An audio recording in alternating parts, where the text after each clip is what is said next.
एक समय की बात है। एक गांव में एक बहुत गरीब ब्राह्मण निवास करता था। उनकी पत्नी नियम पूर्वक प्रदोष व्रत किया करती थी। ब्राह्मण को एक पुत्र रत्न प्राप्त था। एक समय की बात है, ब्राह्मण का पुत्र गंगा स्नान करने के लिए जाने लगा। पिताश्री, आपकी अनुमति हो तो मैं गंगा स्नान करके आ जाऊं? अवश्य पुत्र, आप जरूर जाओ और अपना ध्यान रखना। पुत्र गंगा स्नान करने के लिए निकल जाता है।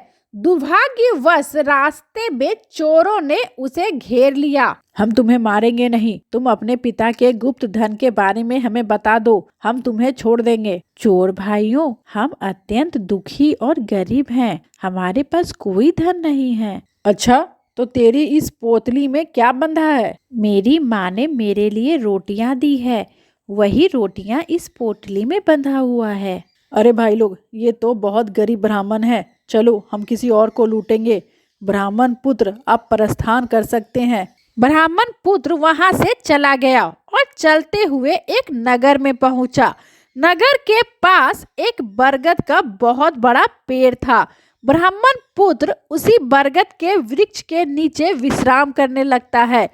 उसी समय उस नगर के सिपाही चोरों की खोज करते हुए उस बरगद के पेड़ के पास पहुंच जाते हैं। अरे ओ बालक, कौन हो तुम और यहाँ क्या कर रहे हो? मैं ब्राह्मण पुत्र हूँ और गंगा स्नान करने जा रहा हूँ। मैं थक गया था और आराम करते हुए मुझे नींद लग गई थी। मुझे तो तुम चोर लग रहे हो। बताओ, कहाँ चोरी करने जा रहे हो? इस चोर को पकड़ लो और राजमहल में ले चलो।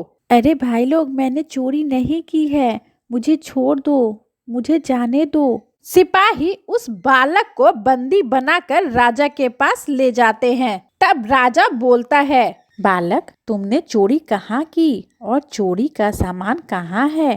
तुम मुझे बता दो।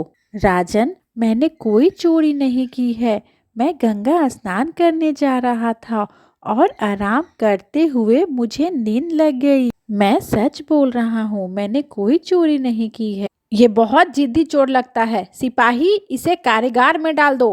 राजा ने सिपाही को आदेश दिया और वहां से चले गए। उधर ब्राह्मणी का लड़का जब घर नहीं पहुंचा तो वो बहुत चिंतित हुई। अगले दिन प्रदोष का व्रत था। ब्राह्मणी ने प्रदोष व्रत किया और भगवान शंकर से मन ही मन अपने पुत्र की कुशलता की कामना करने लगी। हे भगवान शिव, मेरे पुत्र की रक्षा करना, वो जहाँ भी हो कुशल पूर्वक हो भगवान।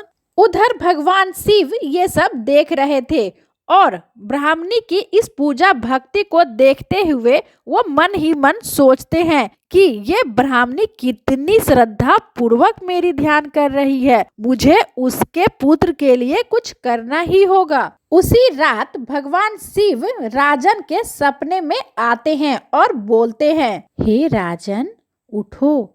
तुमने जिस बालक को कारागार में बंद कर दिया है वो चोर नहीं है। सुबह होते ही उसे छोड़ दो, अन्यथा तुम्हारा सारा राज वैभव नष्ट हो जाएगा। प्रातः काल जब राजा जगा तो उसे भगवान शिव का स्वप्न याद आया और राजा ने सिपाही को आदेश दिया, सिपाही, उस बालक को छोड़ दो और उसे पूरी आदर पूर्वक मेरे पास ले आओ। सिपाही उस बालक को राजा के सामने लेकर आता है। तभी राजा उस बालक से बोलता है, बालक, मुझे माफ कर दो, मुझसे गलती हो गई। बालक, आप कौन हो और इस राज में क्या कर रहे हो? ब्राह्मण पुत्र ने अपनी सारी कहानी राजा को सुना दी। राजा यह पूरी कहानी सुनकर राजा ने अपनी सिपाहियों को ब्राह्मण पुत्र के माता पिता को राज दरबार में लाने का आदेश दिया। ब्राह्मण और ब्राह्मणी डरते हुए राजा के सामने उपस्थित होते हैं।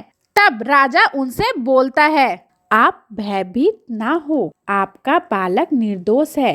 ब्राह्मण जी, आपको जो चाहिए आप मांग लो।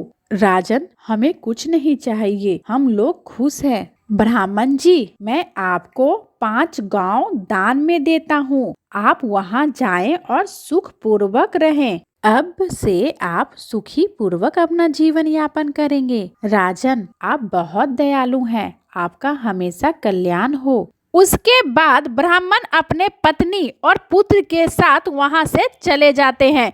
भगवान शिव की कृपा से ब्राह्मण परिवार आनंद पूर्वक रहने लगता है। जो मनुष्य प्रदोष व्रत को करते हैं वो सुख पूर्वक और निरोगी होकर अपना पूर्ण जीवन व्यतीत करते हैं तथा उनके जीवन में खुशहाली आती है। जय भोलेनाथ, जय माता पार्वती।